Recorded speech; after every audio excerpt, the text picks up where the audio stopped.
สาธุสัตว์สาธุภาวนาดุจสรณะคือพระรัตนตรัย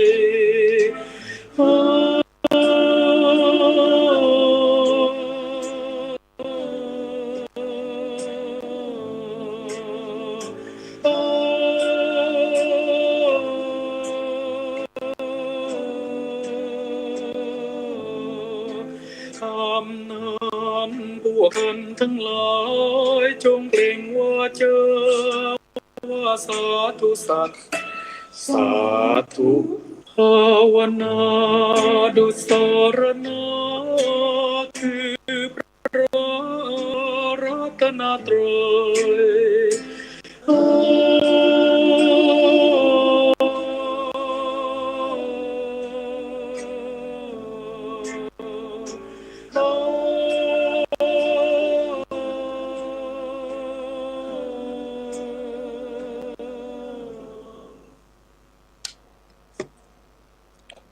ขอความนอบน้อมจงมีแด่องค์สมเด็จพระสัมมาสัมพุทธเจ้าพระองค์นั้นขอนมัสการซึ่งพระธรรมอันเป็นคำสั่งสอนของพระผู้มีพระภาคเจ้าขอล่ำเปิงระลึกถึงคุณของพระอริยสงฆ์เจ้าสี่กู้แปดจำพวกเจริญสุขสวัสดีเจริญปอนบรรดาอุบาสกบาสิกาสาธุชนญาติโยมพุทธบริษัทผู้สนใจใฝ่ธรรมแสวงหาความพ้นทุกข์เป็นเพื่อนร่วมเกิดแก่เจ็บและตายในสังสารวัฏอันยาวไกลเหล่านี้ขณะนี้นั้นท่านกำลังติดตามรับฟังรายการใต้ห่มพระรัตนตรัยออกอากาศกุเจ้าของวันพุธในช่วงระยะเวลา 5 นาฬิกาจนถึงระยะเวลา 6 นาฬิกาเป็นเวลาอยู่1 ชั่วโมงด้วยกันและเช่นเคยดำเนินรายการโดยอาตมาภาพอนาลัยโดยที่สาธุชนญาติโยมพุทธบริษัททุกท่านสามารถติดตามรับฟังรายการดังกล่าวได้ทางสถานีวิทยุเพื่อการศึกษาพระพุทธศาสนาและวัฒนธรรมคลื่น FM 104.50 เมกะเฮิรตซ์วัดฝายหินกราบขอบพระคุณในเมตตาธรรมของหลวงพ่อท่านพระครูปริยัติยานุศาสตร์ที่ปรึกษาเจ้าคณะอำเภอเมืองเชียงใหม่หลวงพ่อท่านพระครูสมุวิสุวัฒน์วรกิจโยผู้อำนวยการสถานีวิทยุคลื่น FM 104.50 เมกะเฮิรตซ์เจ้าอาวาสวัดฝายหินจังหวัดเชียงใหม่ตลอดจนถึงสถานีวิทยุกระจายเสียงทุกๆคลื่นสถานีที่ทำการส่งสัญญาณลิงก์สัญญาณออกอากาศนำเอาธรรมะสิ่งดีๆไปสู่โสตประสาทของสาธุชนญาติโยมทุกท่านหรือติดตามรับฟังได้ทาง YouTube Channel รายการสดโดยที่ท่านสามารถติดตามรับฟังได้ทางรายการ 104.5 ตลอดจนถึงเมื่อจะย้อนฟังรายการก็สามารถย้อนไปได้ที่ช่อง YouTube แล้วพิมพ์คำว่าใต้ร่มพระรัตนตรัย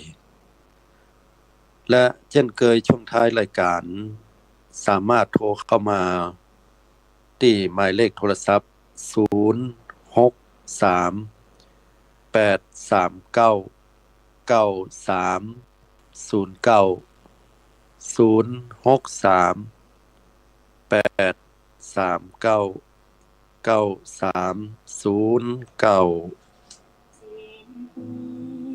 ทโธวิสุทธิพุทธผ่องใสตัดมูลกิเลสกลาสาธุชนญาติโยมพุทธบริษัททุกท่านเนิ่นการนานไกลช่วงระยะเวลาที่ผ่านไปบัดนี้เฮาทำมาอย่างกันอยู่คโนโวมาอุปัชฌคาท่านทั้งหลายอย่าปล่อยวันเวลาให้ล่วงเลยไปเปล่าโดยปราศจากประโยชน์เลยเพราะว่าพันเวลาที่ผ่านพ้นไปนั้นก็คือการที่เฮาได้มาซึ่งอายุผิวพรรณวันวัยที่สามลงมีจุดฝ้าจุดกระต่างๆหรือแม้แต่รอยเหี่ยวย่นเฮาบ่ได้มาฟรีๆ ทุกคนล้วนแล้วแต่ได้มาเพราะว่าผ่านร้อนผ่านหนาวผ่านความสุขความทุกข์ผ่านความสมหวังผิดหวังต่างๆผ่านความล้มเหลวและประสบความสำเร็จมานับบ่ถ้วนกี่ครั้งเฮาปะในสิ่งที่ดีและสิ่งที่เลวร้ายในชีวิตปะคนที่มีน้ำใจและคนที่เอาเปรียบในวันที่เฮาสมหวังโลกใบนี้ก็ดูเหมือนว่าน่าอยู่และเป็นโลกแห่งความสดใสเป็นโลกแห่งความน่าพิรมชมชื่นแต่เมื่อใดก็ตามที่เฮาเกิดความผิดหวังขึ้นโลกใบนี้ก็รู้สึกว่าเหมือนดังสมรภูมิแห่งการสู้รบที่เลวร้าย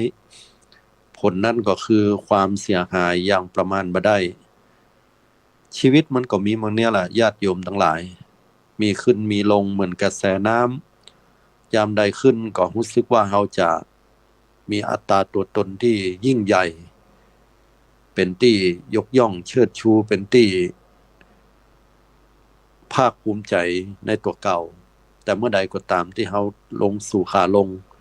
บางคนบางท่านยังอู้เป็นสำนวนชาวบ้านว่าแม้แต่หมาตัวหนึ่งยังบ่พอมาเลยนั่นก็แสดงว่าชีวิตเปิ้นผ่านในอย่างมานักและรู้สึกผิดหวังกับการใช้ชีวิต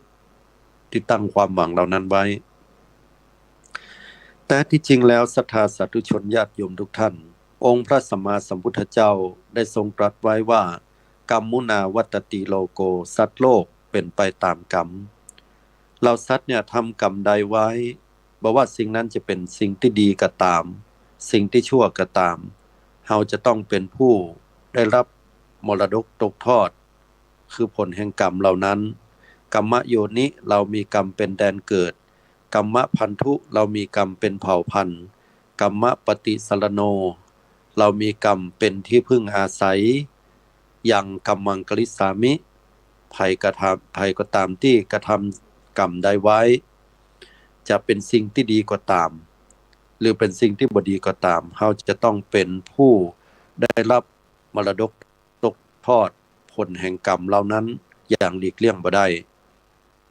วันนี้ศรัทธาสาธุชนญาติโยมจะมาอู้กันเรื่องกรรมถ้าอู้ถึงเรื่องของคำว่ากรรมแล้วเนี่ยหลายคนก็คงเคยได้ยินเนาะบางคนที่ท้อใจอย่ามาเป็นกรรมเป็นเวรแต่ว่าบางคนก็จะลำพึงลำพันออกมาว่าโอ้อย่ามากรรมมาเวรอย่างนี้ล้ำเหลือจะต้องมาประสบพบเจอกับเรื่องราวเหล่านี้จะต้องหน้ามืดจากนั้นก็เป็นลมแดดหรือโก่นลงนะแล้วก็เป็นอัมพฤกษ์หรือว่าคนฮักนั้นก็เส้นเลือดแตกแล้วก็จากไปโดยที่บ่ได้ล่ำลาบางคนนั้นประสบอุบัติเหตุก็เป็นผู้ที่จะต้องไปในทีเดียวเลยเฮาถึงได้เกิดความรู้สึกเศร้าสลดใจบางครั้งเฮาก็บอกว่าโลกใบนี้อย่ามาใจให้กับเฮาแต่ว่าอยู่ดีกินได้กำลังเจริญรุ่งเรืองใหญ่หน้ากาบานละอ่อนงอกอายุสัก20ปลายเกือบ30มีอนาคตแห่งไกลจบออกมาเป็นด็อกเตอร์พออนาคตรุ่งเรืองเหลือเกินแต่แล้วมัจจุราชร้ายก็ปาไปกรรมมายังล้ำเหลือหนอคำว่ากรรมเนี่ยแปลว่าการกระทำที่พระสัมมาสัมพุทธเจ้าพระองค์ท่านได้ทรงตรัสไว้ในคราวครั้งที่พระองค์ได้ทรงแสดงธรรมบอกว่าบุคคลผู้ใดก็ตามที่มียศตำแหน่งหรือคนทั้งหลายตั้งเพิ่นไว้ในฐานะของความเป็นมหากษัตริย์ทำหน้าที่ทรงทศพิธราชธรรมบำบัดสุขบำบัดทุกข์บำรุงสุขให้พระฟ้าประชาชนเป็นขวัญกำลังใจและก็มีหน้าที่ในการบริหารประเทศในยุคสมัยก่อนๆนั้นปัจจุบันก็เป็นที่พึ่งที่อาศัยตั้งจิตใจของปวงประชาลักษณะบุคคลที่มีการกระทำดังนี้พระพุทธเจ้าเรียกว่ากษัตริย์บุคคลใดก็ตามที่ร่ายมนต์ขับกล่อมเพื่อทำน้ำโสมหรือพิธีอื่นใดก็ตามเสกเป่ามนต์ยันต์ต่างๆเพื่อเสริมสร้างและสร้างขวัญกำลังใจเพื่อการจะสร้างกุศลหรือความดีสำหรับบูชายันให้เทพเจ้าทั้งหลาย เหล่านี้พระพุทธเจ้าก็เรียกว่าพราหมณ์บางคนนั้นก็ไปแลกเปลี่ยนสินค้านำเอาสินค้าฝั่งปุ้นมาฝั่งนี้นำเอาสินค้าฝั่งนี้ไปฝั่งปุ้นโดยมีเงินตราแลกเปลี่ยนลักษณะนี้พระพุทธเจ้าก็เรียกว่าหมู่พ่อกาเมกาวานิชบุคคลใดผู้ใช้แรงงานขายแรงงานตัวเก่าก็ดีเป็นกรรมกรแบกหามหรือเป็นลูกจ้างพฤติกรรมเหล่านี้พระพุทธเจ้าก็เรียกว่าบุคคลผู้เป็นทาสหรือเรียกว่าบุคคลผู้อยู่ในวรรณสูตรถ้ามาในบ้านของเฮาเนี่ยศรัทธาญาติโยมบุคคลใดก็ตามที่รักษาบรรดาคนไข้ทั้งหลายพอคอยดูแลวินิจฉัยโรคควรที่จะทำอย่างใดต่อไปจะดูแลร่างกายอย่างใดต่อไปให้กลับมามีเป็นปกติ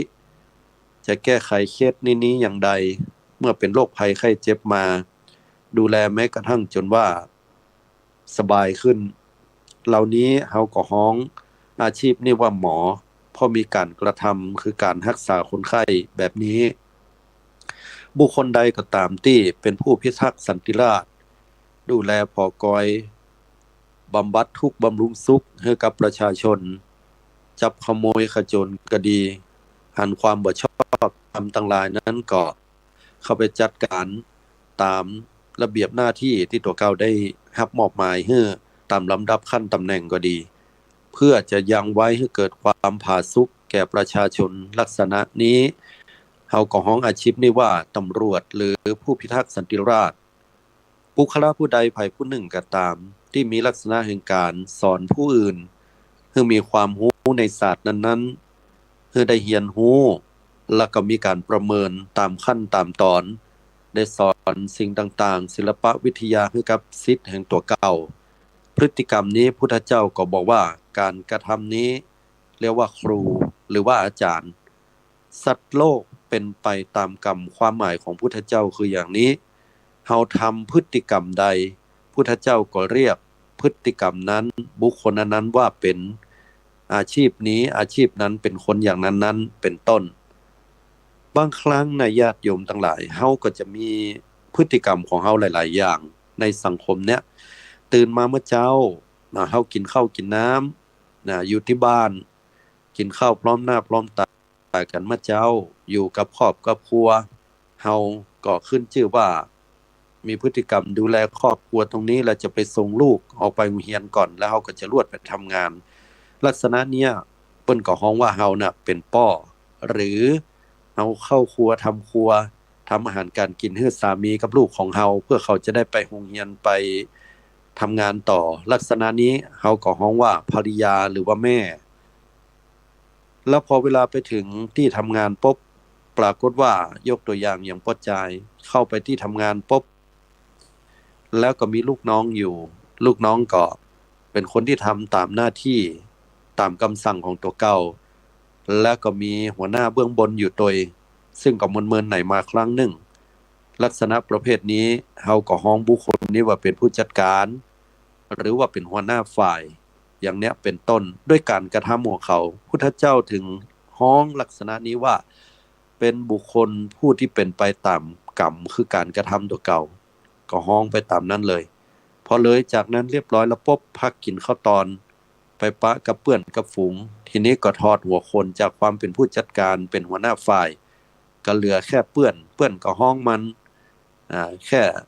นายแดงนายมาไอ้มีไอ้มากะหรือว่าคนนั้นคนนี้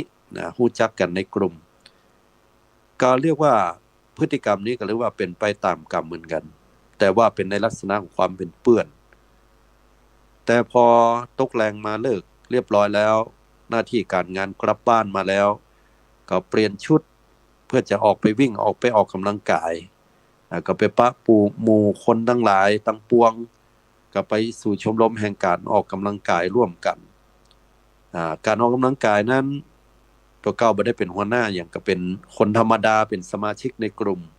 เพิ่นก็ฮ้องพฤติกรรมของคนเหล่านี้ว่านักกีฬาหรือว่าผู้เพาะกล้ามหรือว่าผู้ออกกำลังกายดูแลสุขภาพอย่างเงี้ย ฉะนั้นคนเฮานี่คนหนึ่งจะมีกรรมเป็นของตัวเก่าหลายๆอย่าง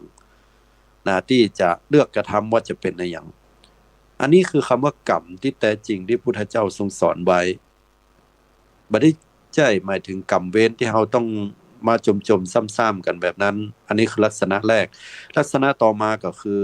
บอกว่าเขาจะเป็นหมอเป็นพยาบาลเป็นครูบาอาจารย์เป็นพระสงฆ์องค์เจ้าเป็นผู้อำนวยการหรือเป็นตำรวจหรือจะอยู่ในสถานะอย่างก็แล้วแต่การกระทำของเขาเนี่ยมันมีผลและการกระทำเนี่ยตัวชี้วัดที่ชัดที่สุดพุทธเจ้าบอกว่าเจตนาหังภิกขเวกัมมังวัฏฐามิดูก่อนภิกษุทั้งหลายเราย่อมกล่าวว่าเจตนาคือตัวกรรมถ้าบ่มีเจตนาคือความตั้งใจที่จะทำแล้วก็บัญญัติว่าเป็นกรรมทีนี้เราจะเป็นอยู่ในสถานะใดก็ตามถ้าหากว่าการกระทำเนี่ยมันมีอยู่3อย่างด้วยกันด้วยเจตนาถ้ามีเจตนาตั้งกายยกตัวอย่างเช่นจะฆ่าสัตว์ลักทรัพย์ประพฤติผิดในกามหรือเปล่าอันนี้ฝ่ายบดีเนาะตั้งวาจาอู้จุล่ายหลอกลวงอู้ส่อเสียดทำให้คนแตกแยกกันอู้กำหยาบคายด่าทอด่าพ่อล่อแม่ทำให้ผู้อื่นเจ็บใจหรืออู้กำเพื่อเจ้อหาประโยชน์สาระบ่ได้ตั้งจิตใจคือโลภขได้ของเปิ้นพยาบาทปองร้ายเปิ้นแล้วก็เป็นผู้ที่เห็นผิดตามทำนองครองธรรมเหล่านี้ก็ล้วนแล้วแต่เป็นมโนกรรมกรรมตั้งใจกายวาจาใจ3อย่างเนี่ยศรัทธาญาติโยมเรียกว่าเมื่อมีกรรมคือการกระทำแล้วมันจะมีผลของมันมามันเป็นอย่างใดญาติโยมก็ยังสมมุติว่าโยมไปว่าหากินเนาะบอกว่าจะเป็นข้าราชการเอกชนหรือทำงานอยู่ที่บ้านไปรับจ้างอย่างก็แล้วแต่หรือนั่งอยู่หน้าคอมพิวเตอร์เฮาทำงานมีงานส่งหรือทำงานขายแรงงานของเฮาทำงานตามที่เฮาตกลงไว้แล้วสุดท้ายเฮาก็ได้ค่าจ้างเหล่านั้นที่เฮาได้มานั่นน่ะก็คือผลของการที่เฮาได้ทำกิจกรรมหรือพฤติกรรมเหล่านั้นเนี่ยที่เฮาแยกออกไปแล้วเนี่ยเพื่อแลกมาเพื่อได้สตางค์เพื่อการเอาสตางค์ไปใช้อย่างอื่นต่อไปชั้นใดเนี่ยก็เหมือนกันญาติโยมทั้งหลายการกระทำของเฮาทุกอย่างบ่ว่าตั้งกายตั้งวาจาตั้งใจมันมีผลของมันอยู่แล้วถ้าเฮาได้ทำแล้วบอกว่าดีหรือว่าร้ายเฮาก็จะเป็นผู้ได้รับผลมรดกตกทอดเหล่านั้นทีนี้กรรมเนี่ยมีทั้งหมดทั้งมวล12ประเภทด้วยกันเฮาจะได้แยกแยะจะได้เข้าใจจะได้บ่น้อยใจบางคนว่าโอ้บ่ยุติธรรมเหลือเกินจะได้พอเราก็เฮาทำดีได้ดีเพิ่นว่าอย่างเงี้ยทำดีแล้วบ่หันจะได้ดีเลยแล้วพอทำชั่วได้ชั่วทำแล้วก็บ่หันไผจะได้ความชั่วหยังเหรอมันยังใหญ่หน้ากาบานเจริญรุ่งเรืองสะตือฮือเฮืองอยู่เฮาก็ทำดีเนี่ยอยู่แล้วจะได้เฮาถึงบ่เจริญพ่องบ่เจริญปลายบ่ปอยังโดนกันโดนแกล้งแหมเป็นคนดีนี่มันอยู่ยากในสังคมเนาะเฮาบ่เป็นคนดีดีกว่าประชดตัวเก่าหั่นล่ะประชดสังคมหั่นล่ะท่านก็เฮาก็เป็นคนบ่ดีดีกว่าบางคนก็คิดว่าดีล้ำกว่าบ่ดีมะคนดีมักอายุบ่ยืนอีลูกคนดีมักอายุบ่ยืนพอแล้วดีบ่ดีก็ได้ตายไปหาก่อนละป้าข้างบ้านเป็นคนสมาธิภาวนาดีมีน้ำจิตน้ำใจฮื้อตานดีขนาดไปที่ไหนก็อู้ม่วนจาหวานเหมือนนานตายไปฮะเป็นลมว่ะนี่นะไปเป็นลมพุ่นน่ะกลางควงวัดผู้เกินบุญบ่รักษาสกรรมนะโทษว่าอย่างนี้ก็มีเฮาก็เลยมีคำถามอยู่ในใจเหลือเกินว่าทำดีแล้วยังบ่ได้ดีทำชั่วยังบ่ได้ชั่วญาติโยมอาตมาจะได้ยินคำนี้บ่อยครั้งต่อให้บ่ได้ยินหัวสมองของเฮาเนี่ยญาติโยมมันจะมีคำถามพิสูจน์ใจหมู่เฮาทุกคนเลยในช่วงเวลาหนึ่งที่เฮาเกิดความปัญหาอย่างที่มันเข้ามาในชีวิตของเฮาบอกว่าจะเรื่องปัญหาเรื่องการเงินหนี้สินปัญหาในเรื่องความสัมพันธ์ของครอบครัวพ่อแม่ลูกพ่อบ่เข้าใจพ่อแม่บ่เข้าใจลูกลูกบ่เข้าใจพ่อแม่ลูกบ่ได้ใส่ใจพ่อแม่พ่อแม่ก็บ่ได้ใส่ใจลูกหรือความสัมพันธ์ระหว่างเพื่อนฝูงที่ทำงานมีปัญหากันการแข่งขันกันในสังคมจะได้ต้องเป็นเฮาที่ต้องโดนด่า จะได้ต้องเป็นเฮาตัวที่จะต้องมารับกรรมอย่างเงี้ยจะได้ต้องเป็นเฮาตัวละคนอื่นที่เขาบ่ได้ทำบ่ได้เนี่ยถึงต้องได้ผลงานไปและเฮาก็ทำดีมาตลอดโดนใส่ความเลยเจ้านายก็ด่าเฮานะสุดท้ายแล้วตำหนิติเฮาต้องรับคนเดียวด้านกะโลกนี้บ่ยุติธรรมเลยถ้าเฮาบ่เข้าใจในกฎแห่งกรรมแต่ญาติโยมเฮาจะเสียใจนะมันจะมีคำถามทุกๆอย่างเข้ามาในหัวสมองเฮาในจิตใจวุ่นวายไปหมดถ้าเฮาเป็นชาวพุทธลองฟังญาติโยมแล้วเฮาจะเข้าใจขึ้นแหมนักเรื่องของกรรมก่อนอื่นที่จะเข้าไปสู่กรรม12ประเภทอาตมาขอบอกอยู่อย่างนึงว่าพุทธเจ้าบ่ได้สอนเรื่องคำว่าทำดีแล้วได้ดีทำชั่วแล้วได้ชั่วเปลี่ยนให้น้อยญาติโยมทำดีแล้วได้ดีทำดีแล้วได้ดีถ้าสมมติว่าเฮาทำดีคือใส่บาตรมันก็เฮาผลกรรมที่เฮาจะได้ก็คือเฮาจะต้องได้รับผลคืออาหารในบาตรที่ทุกเจ้าเอาคืนมาให้เฮาอย่างเงี้ยนี้มันก็ทำดีแล้วก็ได้ดีแต่ความหมายบ่ใช่อันทำดีย่อมได้รับผลดีมีคำว่าผลเข้ามาทำชั่วย่อมได้รับผลชั่วเฮาไปอู้พิษกันไปหน่อยทำดีย่อมได้ดีทำชั่วย่อมได้ชั่วอย่างเงี้ยนะทำดีได้ดีทำชั่วได้ชั่วนั่นแหละแต่ขอเปลี่ยนมาว่าเป็นทำดีจะได้รับผลดีทำชั่วจะได้รับผลชั่วอันนี้ถูกต้องนะมันเป็นลักษณะแบบนี้บ่ใช่ว่าเฮากินข้าวนะเฮากินข้าวเฮาทำกรรมคือกินข้าวผลกรรมที่เฮาจะได้ก็คือเฮาก็จะได้ข้าวมากินมันจะอันกินข้าวผลกรรมที่เฮาจะได้รับก็คือความอิ่มมันก็อิ่มท้องอย่างเนี้ยเป็นต้นทีนี้ความดีความชั่วก็เหมือนกันย้อนกลับเข้ามาในเรื่องของกรรม12ประเภทกรรม12ประเภทนี้เปิ้นแบ่งออกเป็น3หมวดหมู่ด้วยกันอันนี้จำไว้ให้ดีนะญาติโยม3หมวดหมู่ใครจะถามคำถามก็เจอในช่วงท้ายได้เนอสงสัยตัวไหน3หมวดเนี่ยหมวดที่1แบ่งผลกรรมตามลักษณะของกรรมที่ให้ผลตามเวลาหมวดที่1เนี่ยกรรมจะให้ผลตามเวลาเฮามาพอกันว่ามันมีอยู่4อย่างด้วยกันคืออย่างพ้อง1ทิฏฐธรรมเวทนิยกรรมกรรมที่ให้ผลทันที2อุปัชชเวทนิยกรรมกรรมให้ผลในชาติหน้า3อปราประเวทนิยกรรมกรรมให้ผลในชาติต่อๆไปแหมหลายๆชาติอยู่4อโหสิกรรมกรรมให้ผลสำเร็จแล้วทีนี้เฮามาพอข้อที่1กันในหมวดที่1ที่ว่ากรรมให้ผลตามเวลาน่ะ1ทิฏฐธรรมเวทนิยกรรมกรรมให้ผลในชาตินี้หรือกรรมให้ผลในตันตาหันอันนี้เฮาบัดสงสัยทำดีแล้วได้รับผลดีทำชั่วได้รับผลชั่วยกตัวอย่างเช่นในฝ่ายอกุศลคือทำบาปอย่างยุคเนี้ยสมัยเนี้ยเขายากมากแปลงแม่งก่อญาติโยมโอ้ไหนจะกล้าเทอมลูกไหนจะเมียหำน้อยจะต้องกินต้องนี้ต้องว่างเขาจะต้องส่งเงินส่งทองให้ป้อนะยกตัวอย่างเนาะสมมติชื่อไอ้แดงอีกแล้วกันแดงเป็นพ่อชายหนุ่มคนหนึ่งนะมีอายุราวๆ30ต้นๆมีลูกแล้ว2คนและขณะเดียวกันลูกก็เฮียนอยู่ตัวเก่าก็เป็นคนที่รับจ้างไปบ่ค่อยมีเงินมีทองลูกก็ใหญ่ขึ้นอีกติ๊กภรรยาก็จะต้องใจเงินใจทองเพื่อมา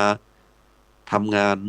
ร่วมกันแล้วก็เอาเงินเนี่ยมาจุนเจือครอบครัวไปบ่พอตัวเก่าต้องได้ดูแลพ่อแม่ที่อยู่ต่างจังหวัดแหมยะ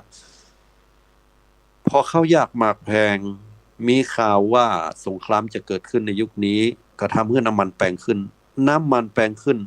น้ำมันนี่แหละเป็นเหตุปัจจัยเป็นตัวชี้วัดให้ทุกสิ่งทุกอย่างบนโลกใบนี้แพงขึ้นก็เลยทุกอย่างขยับขึ้นไอ้แดงนี่ผมมาคิดว่าโอ้ยก็ปกติเฮาก็ลำบากอยู่แล้วอันนี้ไหนจะต้องได้มาจ่ายตังค์เพิ่มเข้าไปแหมเนี่ยเฮาจะเอาเงินที่ไหนมาเนี่ยดีเนาะจะเอามากินมาใช้100 ละ20ก็ยังติดอยู่เลยจะได้ดีระหว่างที่เดินขึ้นไปขึ้นมานั้นไอ้แดงก็ซัดตาหันเข้าใส่ร้านทองในขณะนั้นมันขาดสติความคิดมันขึ้นมาปุ๊บทันทีเลยแต่มันลืมสติไปว่าผลกระทบหลังจากนั้นมันจะเกิดอย่างขึ้นมันหันอย่างนั้นแล้วความโลภก็เข้าครอบงำจิตใจมันแล้วมันก็วางแผนในที่สุดมันก็เข้าไปปล้นร้านทอง พอปล้นร้านทองเรียบร้อยแล้วปุ๊บมันก็ซดออกมาบ่เหมือนบ่นานบ่เกิน10นาทีไอ้แดงโดนตำรวจเอาขแจมือไพ่หลังแล้วเสียง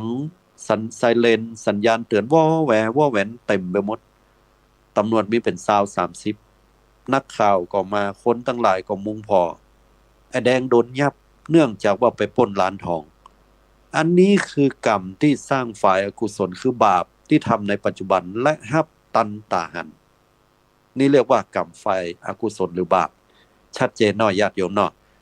ทิฏฐธรรมเวทนียกรรมกรรมคือผลในชาติเนี้ยอันเนี้ยตันตาหันเลยหรือฝ่ายกุศลผลบุญก็ได้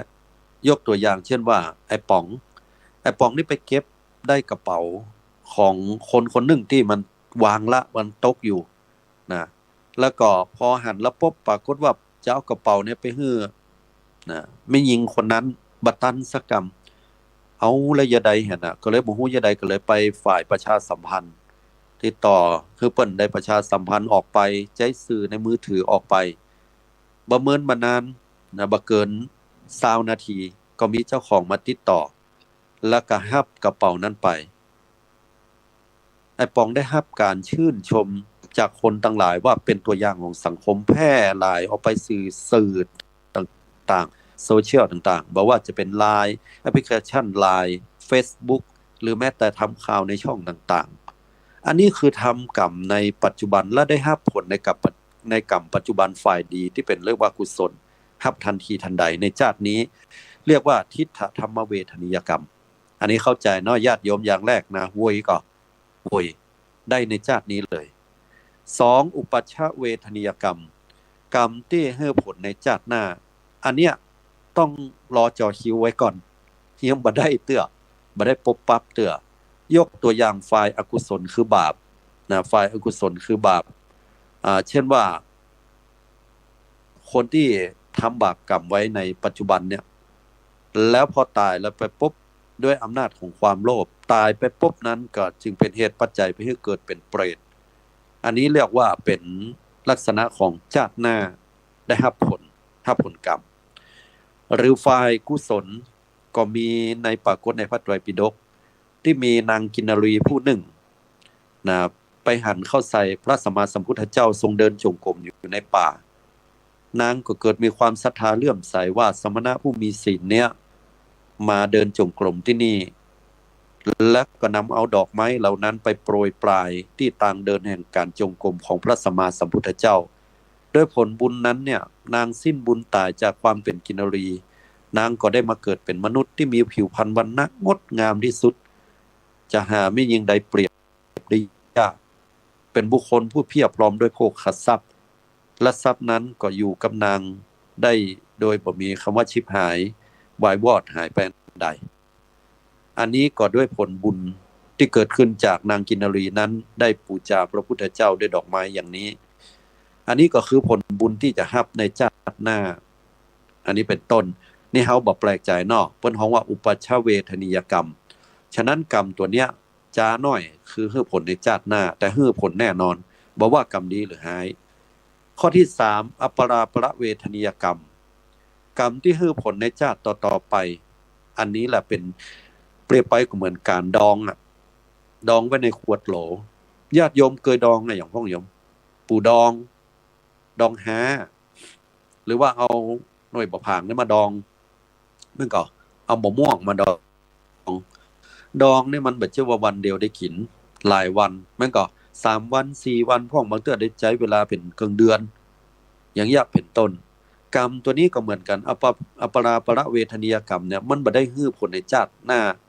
แต่มันฮื้อผลในชาติที่3 4 5 6 7 8 9ว่าไปยาวต่อไปมันรอฮื้อผลกรรมเหมือนการดองไว้แต่รอฮื้อผลแต่ได้รับผลแน่นี่บ่ปล้น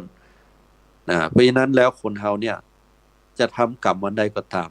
นี่บ่ปล้นนะญาติโยมดีหรือร้ายก็แล้วแต่นะต่อหน้าหรือรับหลังฮู้หรือบ่ฮู้ก็แล้วแต่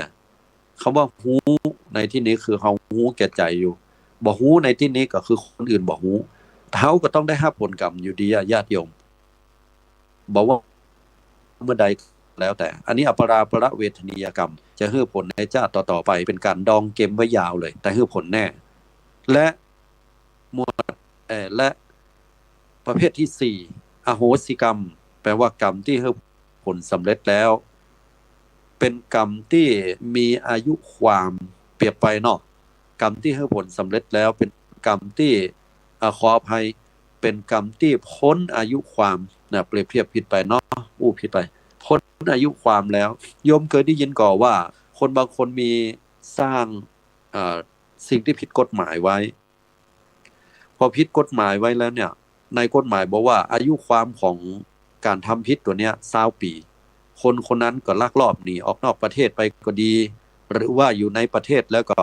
หนีหัวซุกหัวซุน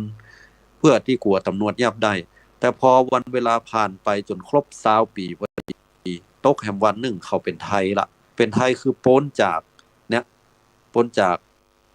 โทษที่ตัวเก่าจะต้องได้รับยกตัวอย่างเช่นบางคนเนี่ยฆ่าคนตายขออภัยที่ใจทรัพย์นี่เนาะแล้วจากนั้นก็ลบหนีตำรวจมาตลอดเกือบจะโดนก็บ่โดนอย่างว่าคดีเนี่ยจะต้องใช้เวลาอยู่20 ปีพอผ่าน20 ปีไปปุ๊บคนนี้ที่เคยฆ่าคนก็รอดไปอย่างเนี้ยเป็นต้นเปิ้นฮ้องว่าอโหสิกรรมก็เหมือนกันนะอโหสิกรรมนี่ก็เหมือนกันคือพอไผ่ทำกรรมมาอย่างไว้แล้วเนี่ยเฮาหนีบ่พ้นก็แต่ว่ากรรมนั้นเนี่ยมันตวยเฮาบ่ตันเปิ้นจะฮ้องว่าอโหสิกรรมยกตัวอย่างเช่นว่ากรรมนั้นเฮาเคยทำในอดีตชาติมาบ่ฮู้กี่ชาติต่อกี่ชาติละรอจะรับผลกรรมยกตัวอย่างเช่นว่าเฮาได้ไปขอโทษเนาะเฮาไปบุบแข้งหมาจนแข้งหมานั้นมันหักมาฮ้องด้วยความเจ็บปวดอันนั้นคือกรรมจากการเบียดเบียนสัตว์นั้นแต่จากนั้นพอผ่านมาแล้วเนี่ยเฮาก็ลืมไปละข้ามภพข้ามชาติระหว่างข้ามภพข้ามชาติแต่ละชาติเนี่ยเฮาใส่บาตรทำบุญตักบาตรรักษาศีลเป็นคนที่ทำความดีนะมีเมตตาต่อสัตว์ต่างๆเนี่ยผลบุญที่เฮาทำเนี่ยญาติโยมมันเปรียบไปก็เหมือนกระต่ายที่มีกำลังเพิ่นว่านะกระต่ายที่มีกำลังส่วนผลกรรมที่เฮาไปบุบแข้งหมานะเปรียบไปก็เหมือนหมาล่าสุนัขเปรียบเหมือนเนาะกระต่ายเนี่ยถ้ามีแฮงในการแล่นล่นไปนักเพียงใดก็ตามหมาเนี่ยมันจะตวยบัดตันต่อให้ไล่ไปถ้ากระต่ายแข็งแรงแต่ไล่ไปไล่มาจะตันแหละบัดตันแหละแต่กระต่ายเข้าไปสู่โพรงพลุบเรียบร้อยปุ๊บหมามันจะคุยจะเคลียร์อยู่ตังนอกมันก็บ่สามารถเข้าไปในโพรงกระต่ายได้และยิ่งกระต่ายเก่งเนี่ยคุดเก่งคุดไปคุดมาเอาไปออกปึ้นจัดไก่สดหนีไปทางใดก็บ่ฮู้ละหมาเมื่อบ่หันกระต่ายก็เกิดความท้อใจและวายหน้าปิกปอกไปฉันใดเนี่ยกรรมที่เฮาเคยทำในอดีตแล้วเฮาสร้างความดีนักๆแล้วเฮาหนีกรรมตัวนี้ไปได้มันจะเป็นอโหสิกรรมอันนี้เข้าใจเนาะญาติโยมนะเพราะฉะนั้นแล้วอย่าประมาทในบุญญาติโยมเฮาบ่ฮู้ในอดีตชาติเฮาสร้างบาปกรรมมาอย่างไว้พ้องเฮาจะต้องหนีกรรมหนีเวรโดยการสร้างความดีใหม่ถ้าใครอยากจะพ้นจากวิบากกรรมนั้น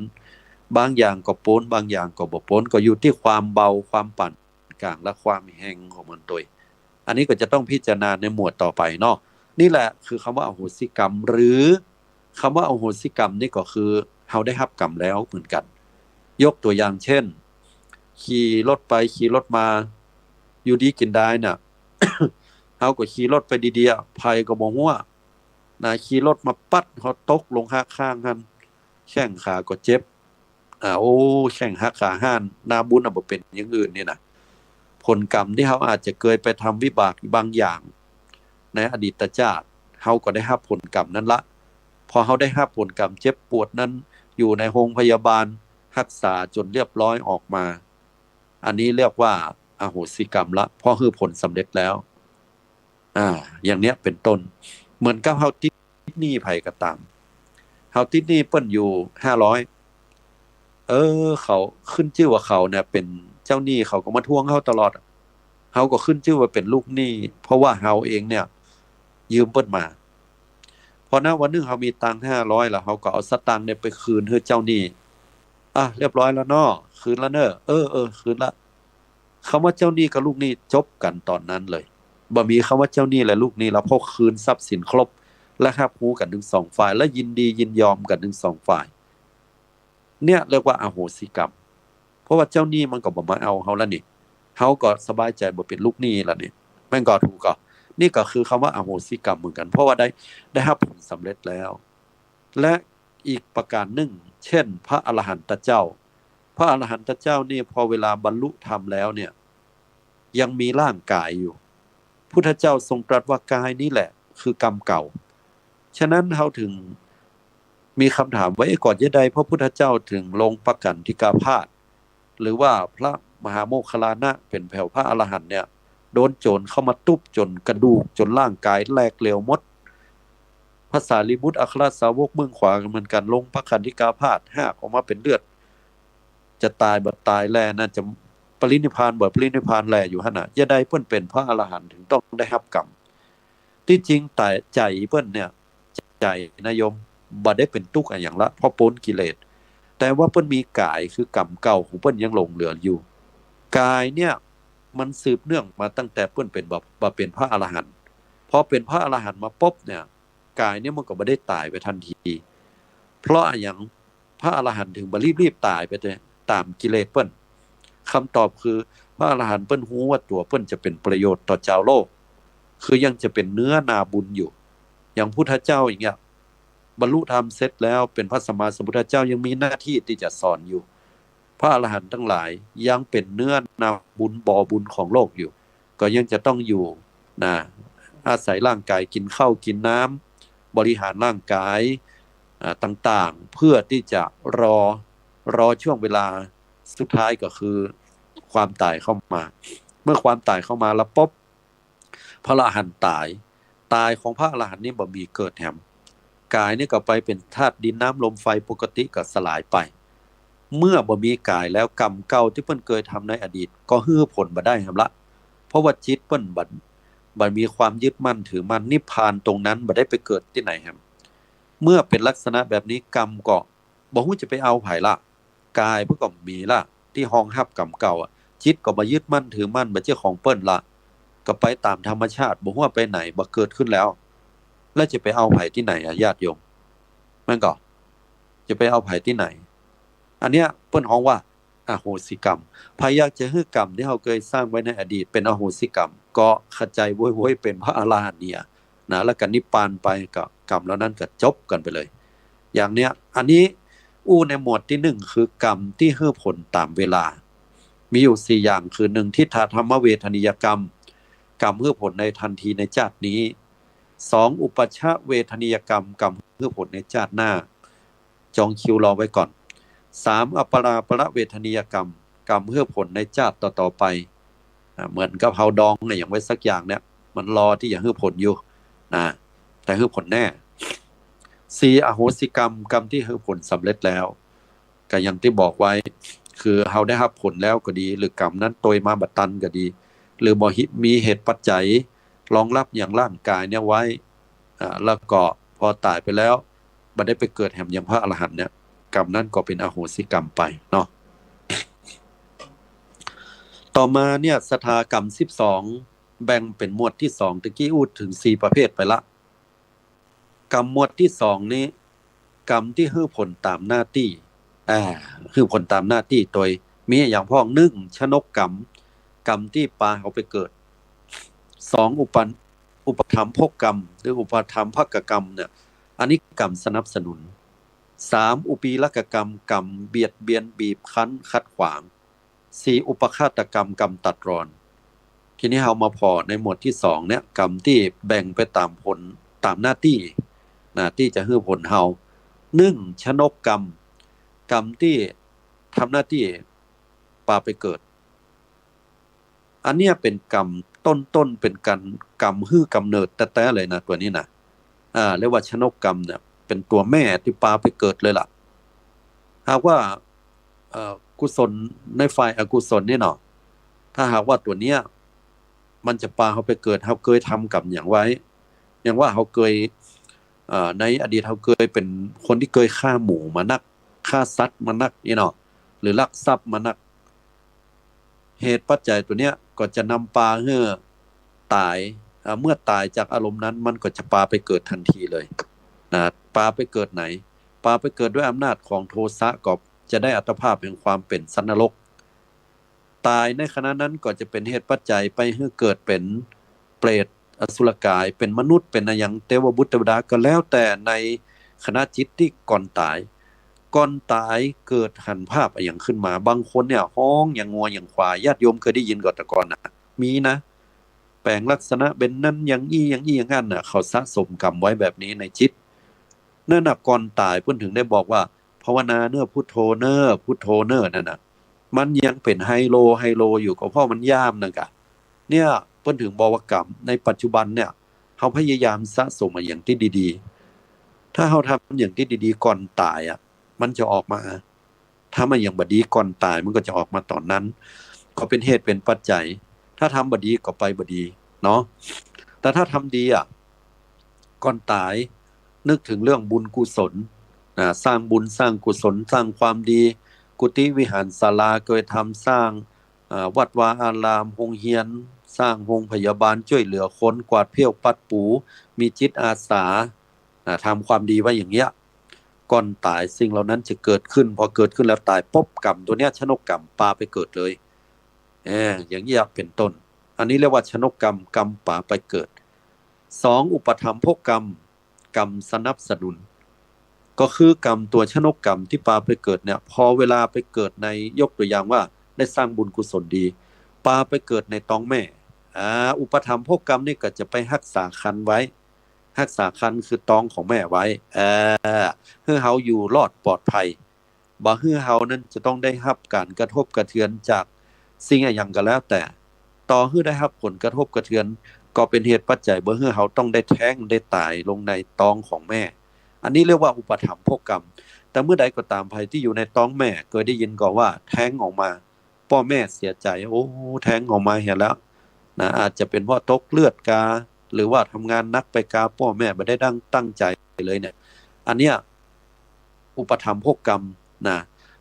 มันควบคุมไว้หรือว่าดูแลไว้เนี่ยสิ้นสุดลงไปนะก็เลยต้องเป็นเหตุปัจจัยให้ขาดลงไปบ่ได้สนับสนุนหรือรักษาไว้เนาะเมื่อเป็นลักษณะนี้นะอุปถัมภกกรรมเนี่ยสนับสนุนมันมีอยู่2ฝ่ายด้วยกันนะสนับสนุนในลักษณะใดเมื่อนำมาเกิดแล้วสนับสนุนดูแลเฮาในครรภ์แล้วเนี่ยพอเกิดมาปุ๊บยกตัวอย่างเช่นฝ่ายกุศลเกิดมาเป็นลูกคนรวยเนี่ยสนับสนุนฝ่ายดีก็จะทำให้ตัวเขานั้นรวยขึ้นไปติ๊กๆเลยรวยบ่พอเจริญรุ่งเรืองการกรุงรุ่งเรืองมีอาชีพการงานคนนับหน้าถือตาถ้าอู้มาถึงตรงนี้โยมหันภาพล่ะภาพอันอย่างพระอาจารย์ภาพอย่างอีว่าที่เฮาถามว่าพอล้อมันเนี่ยบดีอ่ะพอล้อมันทำบดีพอล้อมันขี้โกงยังไงมันเจริญรุ่งเรืองก็เพราะว่าอุปถัมภกกรรมตัวเนี้ยมันเป็นเหตุปัจจัยในฝ่ายกุศลในอดีตชาติเขาทำบุญมาดีในอดีตชาตินั่นแหละมันสนับสนุนให้เจริญขึ้นติ๊กๆมันเลยรวยขึ้นติ๊กๆอ่ะนั่นเนาะแต่ว่ามันทำกรรมปัจจุบันตรงเนี้ยมันยังบ่ฮื้อผลฮื้อผลแน่ญาติโยมแต่มันยังบ่ได้ฮื้อผลในปัจจุบันย้อนไปในตะเกียมันก็ฮื้อผลในชาตินี้ชาติหน้าหรือชาติต่อๆไปหรืออโหสิกรรมนี่มันก็เนี่ยกรรมที่เขาได้สร้างผลบุญในอดีตชาติมันมาสนับสนุนในปัจจุบันให้เขารวยขึ้นติ๊กๆยิ่งใหญ่ขึ้นติ๊กๆมีชื่อมีเสียงขึ้นติ๊กๆคนนับหน้าถือตาติ๊กๆเจริญไปติ๊กๆเลยหั่นก็นะแม้ว่าเขาจะทำกรรมบดีก็รอดปลอดภัยเพราะอุปถัมภกกรรมเนี่ยรักษาไว้คือเป็นกรรมเก่าฝ่ายดีเขาแต่ถ้าฝ่ายบดีเหรอเกิดมาโอ้เป็นคนยากคนจนบ่ปอมันก็เป็นคนยากคนจนบ่ปอปลายบ่ปอเนี่ยก็ซ้ำถ้าเมื่อตัวเก่าเฮาเนี่ยต้องมาเจ็บอดแอดเป็นโรคนั้นโรคนี้เสี่ยงเงินเสี่ยงทองแหมเอาละปลายบ่ปอพ่อแม่ก็บ่หันใจหรือว่าลูกบ่ได้ดูแลพ่อกอยแหมเยน่ะเฮาทำอย่างก็อุตส่าห์ทำดีแต่ดีว่าก็ยังบ่ได้ดีอันนี้อุปถัมภกกรรมเนี่ยเข้ามาสนับสนุนในฝ่ายที่เฮาเกิดมาได้รับผลกรรมบ่ดีนะก็เกิดมาเป็นคนจนก็ยิ่งจนลงไปติ๊กๆทำอย่างมันบ่ขึ้นน่ะทำกุลคนบ่ขึ้น ช่ช่วยเหลือช่วยแตะช่วยว่ามันถึงเวลาเฮาบ่มีอ่ะไปแบมือขอยืมเขาสักบาทเขาถึงฮื้อเลยนี่แหละโยมเพื่อเข้าใจว่าอุปถัมภกกรรมสนับสนุนฝ่ายอกุศลคือบาปกรรมที่เราทำในอดีตอ่ะมันส่งผลในปัจจุบันว่าเขาจนบ่พอเขาช่วยเหลือคนน่ะทำดีตลอดแต่คนทั้งหลายก็บ่หันใจเขาเลยแล้วไปบ่พอยังซ้ำเติมเขาแถมต่างหากเนี่ยน่าเจ็บใจก็มันเลยวัดใจเขาว่าอันเขาก็บ่ทำดีอ่ะ คนทำดีมันอยู่ในโลกนี้ยากกลายเป็นคนบดีไปเลยเพราะบ่เข้าใจผลกรรมว่าในอดีตอ่ะเขาทำบดีไว้หรอกแม่นก่อนเขาก็ต้องรับกรรมตัวนี้ก่อนแต่ผลดีที่เขาทำในปัจจุบันอ่ะรอไปก่อนมันได้แน่มันอาจจะได้ชาตินี้ก็ได้ชาติหน้าก็ได้หรือชาติต่อๆไปก็ได้แล้วเขาใจฮ้อนขนาดแค่ได้ชาตินี้เขาก็ต้องพอว่ากรรมที่เขาทำมันเป็นกรรมนักฝ่ายที่ดีน่ะกรรมนักแค่ไหน เขาบัดสามารถที่จะไปกำหนดให้มันได้ทันทีทันใดแต่อย่างน้อยที่สุดทำกรรมในปัจจุบันก็บ่เดือดร้อนใจตัวเก่าละไผบ่หันเทวดาก็หันเทวดาบ่หันตัวเฮาก็หันญาติโยมเพราะนั้นจะไปละสร้างความดีจำไว้นะอันนี้เข้าใจเนาะต่อไปกรรมที่ให้ผลตามหน้าที่ประเภทที่สามอุปีลักกรรมกรรมเบียดเบียนบีบคั้นขัดขวางมันเป็นอย่างไรคืออียอมกรรมเบียดเบียนบีบคั้นเนี่ยมันตรงข้ามกับกรรมตะกี้ภัยที่เกิดมารวยแม่นก็เบียดตะกี้นั้นสนับสนุนให้รวยขึ้นไปติ๊กๆภัยที่จนก็จนลงติ๊กๆทำดีก็ยังบ่ได้ดีอย่างที่ว่านั่นน่ะแต่อุปีลักกรรมนี่ตรงข้ามกันเกิดมาบนกองเงินกองทองอยู่ดีกินได้กลายเป็นคนจนในทันทีเลยอันนี้เพิ่นเฮาว่ากรรมเบียดเบียนบีบคั้นปีนจะลีนเลยญาติโยมจำได้ก็เมื่อเราประมาณปี2540ยุคเศรษฐกิจฟองสบู่สบู่แตกตอนนั้นน่ะจะมีเศรษฐีในเมืองไทยหลายคนที่เป็นมหาเศรษฐีเป็นเศรษฐีกันพอเพิ่นประกาศลดค่าเงินบาทขึ้นแค่นั้นน่ะข้ามคืนตกแห่งวันหนึ่งจ้าเป็นเศรษฐีกลายเป็นคนจนเลยเฉยเลยนั่นล่ะโยมอุปีลักกรรมกรรมเบียดเบียนบีบคั้นในอดีตชาติมาส่งผลทันทีหรือภัยก็ตามบางคนเนี่ยยังโยมหันก็ยากจนนะภัยนะอีแก้วสุมาเตอร์กรรมนี้ไปตรงกับโยมคนไหนขอโทษโดยคือจะได้เข้าใจธรรมะชัดเจนเนาะอีแก้วมันจนว่าตัวเยอะได้เพราะโลกกรรมยังก่อมบ่มีกินน่ะมันก็เฮ้ยเป็นดีดูน่ะเฮาไผช่วยไผบ่ได้เฮาก็ช่วยมันบ่ได้เพราะเราก็ทุกข์ยากขนาดเลยผัวมันก็หาเจ้ากินค่ำยังก็บ่ดีมันก็ดีเป็นดีดูมันเนาะน่ะแต่อยู่ดีกินได้อีแก้วนั้นไปซื้อหวยอันนี้บ่ได้สนับสนุนให้โยมไปซื้อหวยนะแต่อู้ถึงเหตุปัจจัยไปซื้อหวยมา2ใบปรากฏว่าเลขออกมาอีแก้วถูกรางวัลที่1ถึง2ใบรางวัลที่1 6ล้าน2ใบก็12ล้านเป็นเศรษฐีในบัดดลเลยนี่คือกรรมที่เบียดเบียนบีบคั้นว่าตัวเก่าทุกอย่างมาก่อนปีนจะเล่นให้กลายเป็นคนรวยจากจนเป็นรวยเข้าใจกรรมตัวนี้หรือยังโยมอดีตชาติทำอย่างมาบอกว่าอาจจะเคยใส่บาตรพระปัจเจกพุทธเจ้าก็ได้อาจจะเคยทำกรรมนักที่เป็นฝ่ายดีไว้ก่อนส่งผลให้ตัวเก่าได้ทันทีทันใดทันตาหันเลยเพราะนั้นบ่ต้องไปข่อยเนอะไปถูกรางวัลที่1 2 3 4 5 2ตัว3ตัวทำบุญมาบ่เหมือนกันบ่ถูกก็ทำบุญบ่ได้ทำบุญมาหรือว่าบุญยังบ่ส่งเตื้อก็รอไปก่อน อันนี้ชัดเจนนะเนาะโยมเนาะบ่ได้ไปขอให้บุญเปิ้นอนุโมทนาพอฮู้ว่าเปิ้นถูกรางวัลที่1 2 3บุญเก่าเปิ้นสาธุตัวมันใช่รับตาจังบ่ได้มันยังเป็นเฮาพ้องไอ้ก็เฮาบัดยะนี่เฮาบัดยะนี่เฮาบัดสร้างนี่มันก็เฮาก็บ่ได้นั่นกะถ้าแค่ได้ก็ทำวันนี้หรอกแล้วรอรับวันหน้าอาจจะได้ชาตินี้ชาติหน้าหรือชาติต่อๆไปได้แน่นอนแต่มันก็จะไปใจฮ้อนกันแล้วกันเนอะอันนี้ต้องเข้าใจตามนี่คือเรื่องจริงต่อไปนะกรรมที่ให้ผลตามหน้าที่ข้อสุดท้ายอุปฆาตกรรมกรรมตัดรอนกรรมตัดรอนในที่นี้คือตัดรอนทีเดียวคือขาดสะบั้นไปเลยนะอย่างเช่นว่ากำลังใหญ่หน้ากาบานที่อาตมาอู้ตอนแรกละออนอายุ20ปลายเคยมีนักศึกษาแพทย์เรียนจบระดับด็อกเตอร์เป็นคุณหมอด็อกเตอร์ต่างประเทศติ๊กเก่งขนาดเลยจบมาได้ประมาณเดือนปลายขับรถระหว่างขับรถนี่ในเมืองไทยนะครับปิกมาแอวบ้านขับรถจะไปแอวด้วยตัวเก่าเอารถไปจน แล้วก็ตายคาที่เดือนป่ายถามโยมว่ายุติธรรมไว้อะเสียดายกว่าอีกต่อเสียดายค่ะเสียดายถึงครอบครัวเปิ้นเสียดายถึงตัวของหมอนั้นตัวเองเสียดายถึงสังคมที่เขาจะมีหมอดีๆที่เขาจะรักษาอย่างพ่อแม่เขาอย่างเป็นอย่างบ่ฮู้มะเร็งกาเป็นโรคตับโรคไตโรคนู้นโรคนี้โรคนั้นจะเป็นเสี่ยงเป็นอัลไซเมอร์หมอคนเนี้ยจะเก่งในสาขานั้นแล้วมีโอกาสที่จะรักษาพ่อแม่เขาหายได้เป็นปกติได้แต่จู่ๆหมอนี่ตายเขาก็เสียโอกาสละถูกก็อันนี้คือต่อสังคมนะต่อครอบครัวพ่อแม่เสียใจญาติพี่น้องเสียใจกำลังรอครับความสำเร็จของลูกอยู่ทรงแล้วทรงแหมเสี่ยงสตางค์เป็นผู้เท่าใดตัวดีสุขใจแต่เนื้อที่ลูกได้ดีขึ้นมาเป็นหมอแล้วเป็นได้เดือนป่ายอย่างเงี้ยมันเป็นอุปฆาตกรรมกรรมตัดรอนจากสิ่งที่ดีๆให้กลายเป็นสิ่งที่แบบขาดสะบั้นเลยนะปอกับคนที่ทำชั่วมันนักอย่างนักแล้วเนี่ยนะปรากฏว่าโอ้หนีบัตันไล่บ่ไหวหนีบัตันละเข้าตาจนตำรวจทำวิสามัญฆาตกรรมยิงตายคาที่ในขณะนั้นเลย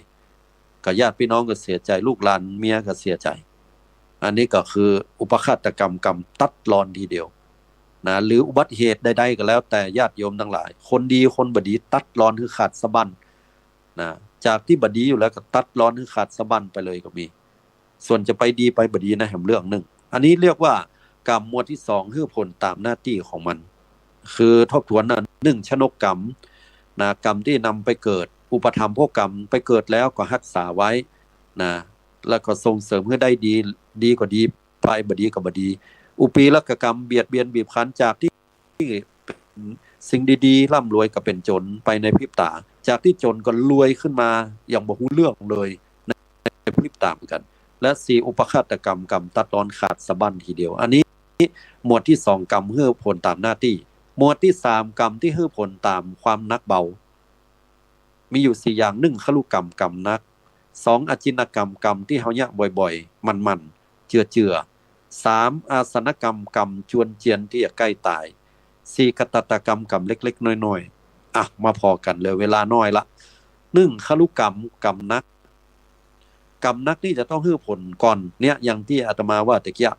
เปิ้นทำบุญอย่างน้อยอย่ามาถูกรางวัลที่1เพราะว่ามันอยู่ที่ผลแห่งกรรมว่านักหรือบ่นักถึงฝ่ายดีและฝ่ายบ่ดีเช่นอนันตริยกรรม5อนันตริยกรรม5มีอย่างพวก1ฆ่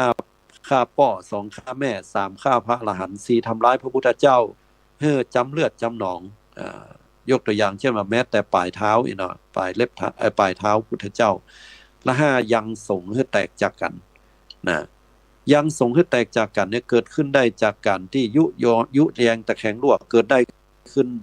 เฉพาะพระสงฆ์ของเจ้ายกตัวอย่างเช่นเตวทัตเอาความฝ่ายนี้มาเป็นฝ่ายนี้เอาความฝ่ายนี้มาใส่ฝ่ายนี้จนในที่สุดสงฆ์แตกออกเป็น2ฝ่ายแล้วบัดทำสังฆกรรมในอุโบสถร่วมกันนั่นเรียกว่าสังฆกรรมโดยสมบูรณ์เนาะแต่เจ้าบ้านทำได้ก็บ่ได้บ่เป็นสังฆกรรมแต่บ่เป็นสังฆกรรมก็กรรมนักเหมือนกันนะพะยะแต่เนื้อญาติโยมถ้ามือสงฆ์องค์เจ้าแตกคอกันเนี่ยนะพะยะแต่นะบาปกรรมนะอันนี้คือกรรมนักที่บ่มีกรรมใดทัดทานได้จะต้องลงนรกอเวจีก่อนเป็นอันดับแรกเลยเนาะ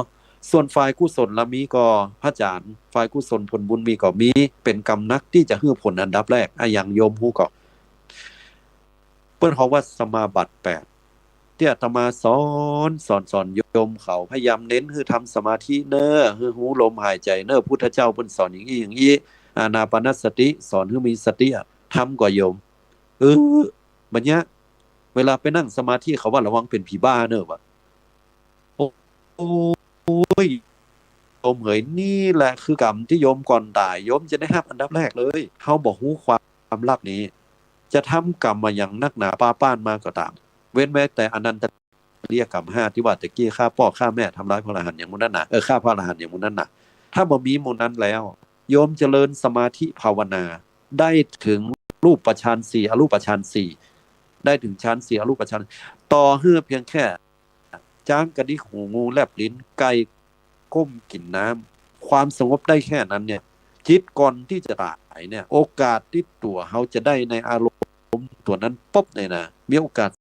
สูงมากและจะต้องได้ไปเกิดที่ดีก่อนโดยบ่ได้ไปเกิดในที่อบายหรืออื่นใดก่อนเพราะกรรมตัวนี้ส่งผลก่อนเพราะฉะนั้นหูอย่างนี้แล้วเนี่ยมันทำสมาธิโย